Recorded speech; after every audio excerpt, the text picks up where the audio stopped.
नमस्कार विद्यार्थी मित्रों।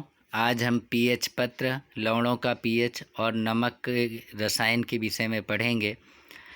इसके पहले हमने पढ़ा था कि जब हम बगीचे की मिट्टी का पीएच मान कैसे ज्ञात करते हैं। वहाँ पे हमने देखा था कि बगीचे की मिट्टी को हम परख नली में लेके और उसमें जब पानी मिलाते हैं तो जो अवशेष हमें मिलता है उसमें उसका अलग रंग का होता है। जब हम उस रंग का पीएच पत्र से मिलान करते हैं तो हमें ये पता चलता है कि हमारे बगीचे की मिट्टी का पीएच क्या है। तो आज हम पीएच पत्र को देखेंगे।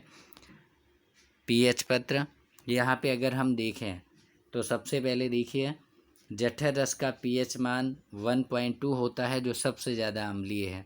नींबू के रस का पीएच मान 2.2 होता है जो काफ़ी अम्लीय माना जाता है। शुद्ध जल का पीएच मान 7 होता है जो उदासीन होता है।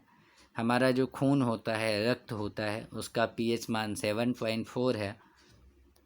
और मिल्क ऑफ मैग्नीशिया का, जिसका नाम आपने देखा, जिसका उपयोग एसिडिटी को दूर करने के लिए किया जाता है, मिल्क ऑफ मैग्नीशिया, उसका पीएच मान 10 होता है। सोडियम हाइड्रोक्साइड का पीएच मान 14 होता है जो सबसे ज़्यादा क्षारीय है।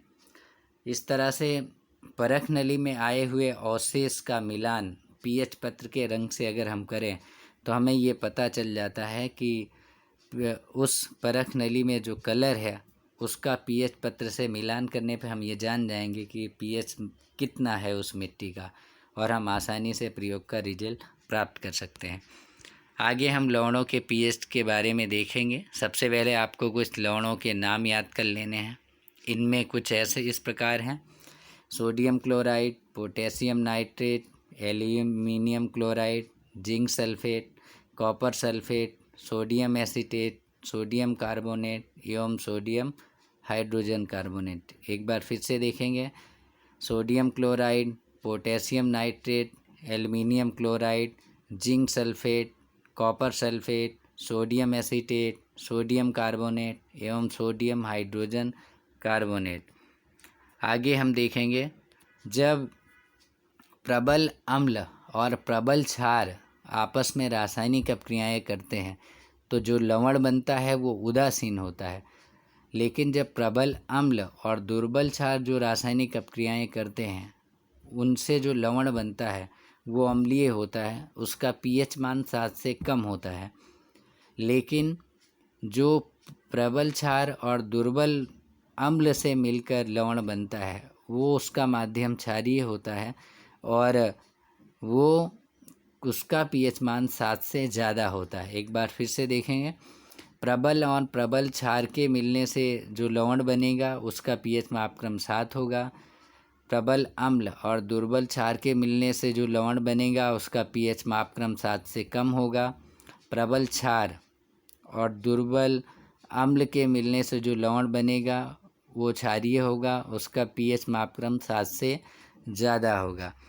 आगे हम देखेंगे कि साधारण नमक से रसायन कैसे प्राप्त किए जाते हैं। हम जानते हैं कि हाइड्रोक्लोरिक एसिड और सोडियम हाइड्रोक्साइड, हाइड्रोक्लोरिक एसिड प्रबल अम्ल है, सोडियम हाइड्रोक्साइड प्रबल क्षार है। जब दोनों की रासायनिक अपक्रिया होती है तो हमें उदासीन लवण मिलता है जिसका नाम है सोडियम क्लोराइड। वही सोडियम क्लोराइड जिसे हम रोज़ अपने भोजन में इस्तेमाल करते हैं, जिसे सामान्य भाषा में आप नमक भी कहते हैं।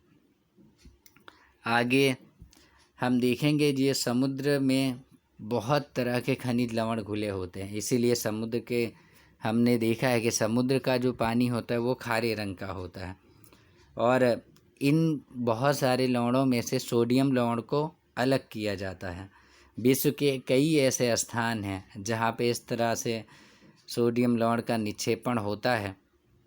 बड़े आकार के यह प्रायः अपद्रव्य के कारण भूरे रंग के होते हैं। अगर आप दुकानों पर जाएं और खड़ा नमक मांगें तो आपको भूरे रंग के छोटे छोटे टुकड़े नमक के मिल जाएंगे देखने को। पहले इन्हीं का इस्तेमाल किया जाता था, जिसमें आयोडीन की कभी कभी कमी होती थी। उस कमी के कारण लोगों को घेंघा रोग हो जाते थे। लेकिन अब खड़े नमक का उपयोग बहुत कम पैमाने पर किया जाता है क्योंकि ज़्यादातर पैकेट्स के नमक आने लगे हैं और जिनमें आयोडीन मिक्स किया जाता है, तो ये बीमारी भी लगभग अब पूरी तरह से समाप्त हो चुकी है। तो इस तरह के ये जो नमक होते हैं भूरे रंग के, इन्हें खनिज नमक के नाम से जाना जाता है। ऐसा माना जाता है कि सदियों पहले